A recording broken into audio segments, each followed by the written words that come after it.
Big Istima selaku ART di rumah tersebut sudah berlari dari arah dapur untuk membukakan pintu namun dicegah oleh Tuan Johan. Dan Big Istima pun seketika memberhentikan langkahnya dan kembali ke arah dapur. Dari sebalik kaca, Tuan Johan melihat siapa yang ada di depan rumahnya. Tuan Johan melihat dari sebalik korden rumah. Di depan pintu juga terdapat Tuan Galang, Nyonya Karin, dan juga Kenan. Tuan Johan sudah menduga bahwa keluarga Kenan akan datang ke rumah mereka. Tuan Johan seketika membuka pintu secara pelan dan menatap malas ke arah kedua orang tua Kenan yang sudah berdiri tepat di depannya. "Halo Tuan Johan, apa kabar? Lama tidak berjumpa kita," ucap Tuan Galang sambil tersenyum. "Tidak usah berbasa-basi. Kalian semua tidak diterima di rumah ini. Lebih baik kalian pergi. Tidak usah mencari yang sudah tidak mungkin menjadi milik kalian lagi," jelas Tuan Johan dengan raut wajah datar tanpa ekspresi. "Aduh, santai dulu kenapa Tuan? Maksud kita baik datang ke rumah ini," ucap Tuan Galang lagi. "Kami tidak menerima maksud baik keluarga Anda di rumah ini. Lebih baik kalian semua pergi dari rumah saya," usir Tuan Johan lagi. "Baiklah, saya tahu, Tuan Johan. Mungkin dulu keluarga saya punya salah dengan keluarga Anda. Kita mengakui kesalahan kami, dan kami datang ke sini hanya untuk melihat anak yang dulu dikandung Mona. Apakah dia sehat dan tumbuh dengan baik?" Tuan Johan yang mendengar ucapan Tuan Galang seketika tersenyum kecut. "Apa saya tidak salah dengar? Anda ingin bertemu dengan anak yang dulu dikandung Mona. Bukankah dulu Anda tidak menginginkan anak itu? Bahkan mengabaikan anak itu. Lalu kenapa sekarang Anda tiba-tiba datang ke sini setelah bertahun-tahun untuk menanyakan anak itu? Ya, mungkin dulu itu kesalahan saya, tapi bagaimanapun dia juga cucu saya, Tuan Johan." Hahaha, Tuan Johan yang tertawa lepas. "Cucu, setelah Anda menyuruh keluarga kami pergi dari rumah Anda dan tidak mendapat pertanggungjawaban dari keluarga Anda masih bilang cucu. Cuy," Tuan Johan yang meludah ke samping kanan. "Enak saja Anda berkata seperti itu di depan saya. Anda pikir keluarga kami keluarga apaan? Setelah bayi itu dibeuang, sekarang mau diambil lagi dan ingin diakui sebagai cucu. Anda kira dia SMPah yang bisa didaur ulang? Dulu Anda mengabaikan begitu saja dan bersikeras menginginkan Kenan menikah dengan wanita lain. Apakah Anda tidak pernah berpikir bahwa anak saya menderita?" teriak Tuan Johan. "Anak saya menahan malu, menahan sakit, menahan kecewa. Itu karena gara-gara Kenan dan keluarga Anda. Lalu sekarang Anda seenak jidat Anda sendiri datang ke rumah ini untuk menanyakan anak itu. Anda benar-benar tidak punya malu, Galang." Lalu Tuan Johan yang terus berbicara dengan nada tinggi. "Soal dulu, itu bukan hanya kesalahan Kenan. Johan, Kenan dan keluarga saya sudah mencoba untuk melamar Mona. Namun Mona malah memilih pergi dan menolak lamaran Kenan. Andai saja Mona tidak menolak, pasti mereka akan tetap bersama. Dan Mona datang meminta pertanggungjawaban di waktu yang tidak tepat saat Kenan mau menikah.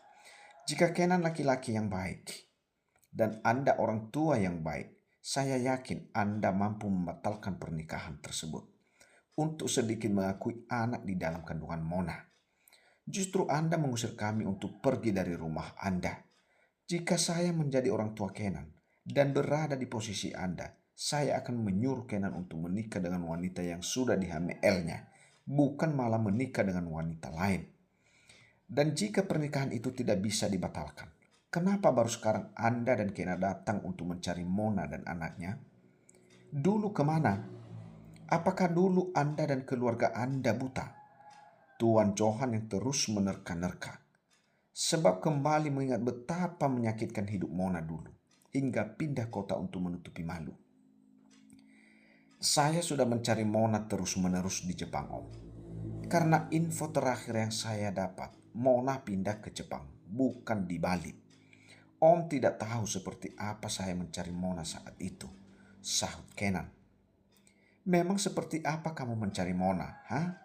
Seperti apa, Kenan? Bentak Tuan Johan. Padahal kamu sangat menikmati pernikahanmu bersama wanita pilihan keluargamu itu. Keluarga kalian itu benar-benar keluarga yang sangat jahat. Apakah karena menantu atau istri Kenan itu Andul dan tidak bisa punya anak hingga kalian kembali mencari Mona dan anaknya? Coba istri Kenan bisa punya anak. Apakah kalian semua akan tetap sama seperti ini? Apakah Kenan akan terus mencari Mona? Dan Anda Tuan Galang dan juga Nyonya Karen, apakah kalian berdua akan tetap menganggap anak itu sebagai cucu Anda? Apakah posisinya akan tetap sama? Bentak Tuan Johan. Maafkan kami, Om. Kami datang ke sini untuk meminta maaf sebesar-besarnya, ucap Kenan.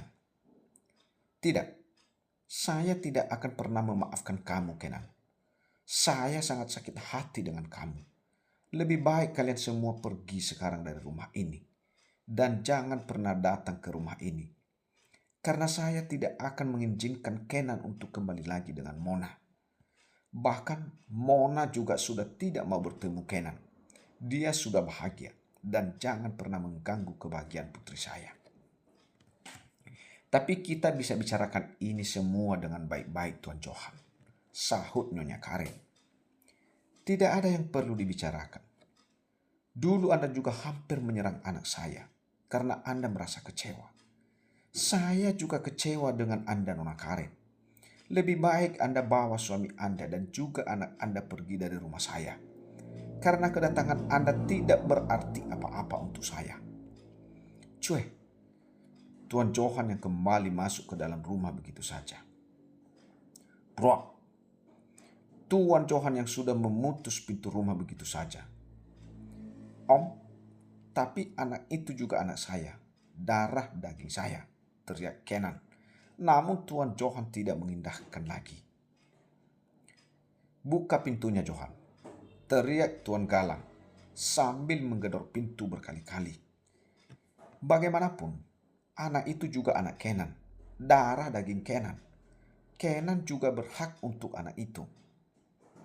Tuan Johan yang masih berada di dekat pintu seketika semakin emosi kala mendengar teriakan Tuan Galang yang semakin kencang dan gaduh. Kalau kami tidak mengizinkan Mona bersama Kenan lagi, tidak apa-apa. Namun izinkan keluargaku untuk merawat anak itu juga, ucap Tuan Galang lagi di depan pintu. Pak, sudah Pak. Tuan Johan tidak mau dan sudah mengusir kita, ucap Nyonya Karen. Sudah bagaimana? Apa Mama menyerah begitu saja? Anak itu juga hak kita, karena dia adalah darah daging Kenan. Tuan Galang yang menatap ke arah istrinya, lalu kembali menggedor pintu. Buka pintunya, Johan. Atau pintu ini aku dobrak. Dan aku membuat keributan di rumahmu, ancam Tuan Galang. Tuan Johan masih diam, walaupun dia begitu sangat kesal mendengar teriakan-teriakan Tuan Galang. Di dalam kamar, Mona serta Kadinda terus mendengar teriakan Tuan Galang di depan rumah. Saking kerasnya hingga terdengar di lantai 2. Mona seketika memutuskan untuk menemui mereka. Karena Kania ketakutan dengan teriakan Tuan Galang yang tidak ada habisnya. Tuh, si tua bangka. Benar-benar gak punya malu dah. Teriak-teriak di rumah orang. Dulu dibuang, sekarang mau dipungut lagi, ucap Kadinda yang merasa kesal saat menenangkan Kania yang baru saja menangis. Aku akan keluar, Kak, dan menemui mereka semua. Aku titip Kania. Jangan sampai dia keluar dari kamar. Aku akan bantu Papa untuk mengusir keluarga Kenan. Semoga dengan adanya aku mereka bisa paham, ucap Mona. Ya sudah, sana. Hati-hati. Dan jangan mudah dirayu sama si tua bangka Galang. Iya, Kak, jawab Mona. Lalu keluar dari dalam kamar. Sedangkan Kak Dinda masih menenangkan Kania yang masih ketakutan dengan suara Tuan Galang bersama suaminya Rehan. Mona terus berjalan untuk keluar dari dalam rumah, menemui keluarga Kenan. Namun saat tiba di ruang tamu, ia melihat ayahnya Tuan Johan sedang berdiri di sebalik pintu sambil memejamkan mata. Mona melihat sangat jelas bahwa ayahnya sedang menahan amarahnya agar tetap tenang dan tidak marah. Sedangkan Tuan Galang terus berteriak di luar sana karena tidak diterima diusir oleh Tuan Johan. "Pah," panggil Mona yang semakin mendekat ke arah sang ayah. Tuan Johan yang mendengar suara Mona seketika membuka matanya. "Kenapa kamu keluar dari kamar? Bukankah Papa menyuruhmu untuk tetap di dalam kamar? Di mana Kania?" "Kania masih di dalam kamar, Pak, sama Kare dan Kak Dinda." Kania terus menangis karena mendengar teriakan Tuan Galang. Maka dari itu Mona mencoba untuk keluar dan menemui mereka. "Tidak perlu. Kita biarkan saja mereka. Lebih baik kita masuk ke dalam kamar masing-masing dan tidak mengindahkan mereka. Nanti kalau udah capek, ya pergi sendiri," perintah Tuan Johan. "Tidak, Pak. Jika dibiarkan mereka akan tetap di sini dan tidak enak sesama tetangga. Lama-lama tetangga juga akan datang karena terganggu dengan teriakan Tuan Galang." Galang memang kurang ajar, padahal sudah Papa usir. Namun masih ngotot saja untuk bertemu dengan Kania. "Sampai kapanpun, aku tidak akan mengizinkan cucuku untuk bertemu dengan keluarga beresek seperti itu," ucap Tuan Johan sangat kesal. "Biar Mona yang bicara dengan mereka, Pak." Tuan Johan yang mendengar ucapan putrinya seketika mengangguk pelan dan sedikit menggeser tubuhnya dari pintu. Mona dengan sangat pelan membuka pintu. "Mona," ucap Kenan menatap ke arah Mona. "Lah, ini nih anaknya yang kita cari. Kenapa tidak dari tadi kamu saja yang menemui kita semua, Mona?" ucap Tuan Galang. "Untuk apa kalian kesini lagi? Dan bukankah aku sudah memperingatkan kamu kemarin, Kenan, agar kamu tidak datang lagi di rumah ini? Lalu kenapa kamu datang lagi dan membawa orang tuamu?" Mona yang menatap ke arah Kenan. "Kita datang ke sini karena kita masih mempunyai hak atas anak itu," jawab Tuan Galang. "Hak apa? Kalian tidak mempunyai hak apapun. Dan kita sudah tidak ada urusan lagi dengan keluargamu, Galang," sahut Tuan Johan yang berdiri di belakang Mona. "Aku tahu Kania adalah anakku, Mona, anak yang dulu kamu kandung. Kania bukan anak dari Kak Dinda, melainkan anakmu. Dan Dinda pernah 2 kali mempunyai anak namun keguguran semua. Benar bukan? Lalu apa pentingnya untukmu jika itu bukan anak Kak Dinda, melainkan anakku?" tanya Mona. "Ya, aku dan keluargaku juga ingin membesarkan Kania. Mona, izinkan kita untuk merawat Kania juga," ucap Kenan lagi. "Gampang sekali ucapanmu, Kenan. Dulu kamu dan keluargamu kemana? Kenapa sekarang baru nongol dan ingin merawat Kania? Di saat Kania sudah berumur 2 tahun. Lagi pula aku juga sudah tidak ingin kenal denganmu. Hak asuh Kania 100% milikku. Dan sebentar lagi aku juga akan menikah. Dan Kania akan mempunyai ayah baru yang jelas lebih baik dan bertanggung jawab untuk membesarkannya. Tidak sepertimu," ucap Mona. "Siapa yang akan menikahimu? Tidak ada yang bisa memilikimu kecuali aku, Mona. Dan yang tulus denganmu hanyalah aku," sahut Kenan. "Lagi pula kamu juga janda anak satu. Siapa yang mau denganmu? Kalau tidak Kenan dan juga keluargaku. Sudahlah Mona, terima saja Kenan dan keluarga kami untuk bisa merawat Kania. Dan kamu juga bisa menikah lagi dengan Kenan. Untuk menjadi istri kedua atau istri muda?" tanya Mona. "Aku akan segera menceraikan Dewi. Sebentar lagi aku dan dia akan bercerai, Mona." Hahaha, Mona yang tertawa. Ternyata Sebajingan itu kamu, Kenan. Kamu benar-benar sangat mirip dengan Tuan Galang terhormat ini. Sama sekali tidak mirip dengan ayah kandungmu sendiri, yaitu Om Galuh. Kalian benar-benar beda jauh. Apa karena itu hasutan dari Tuan Galang?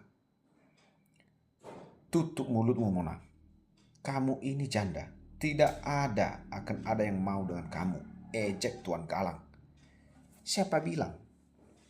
Aku calon Mona dan calon ayah dari Kania, sahut Ardian, yaitu atasan Mona, pemilik beberapa rumah sakit besar. Salah satunya adalah pemilik rumah sakit tempat Mona bekerja di Bali. Mona, serta yang lainnya yang melihat kedatangan Ardian seketika terkejut. Apalagi Mona. Bagaimana bisa seorang direktur rumah sakit bisa sampai di rumahnya di hari libur? Walaupun Mona tahu jika Ardian sedang berada di Bali untuk mengelola rumah sakitnya di kota tersebut, namun tidak berpikir kalau Ardian akan datang ke rumahnya. Padahal Mona tahu benar bahwa Ardian sangatlah sibuk dengan pekerjaannya. Pak Ardian, ucap Mona menatap ke arah Ardian yang berjalan mendekat ke arah Mona.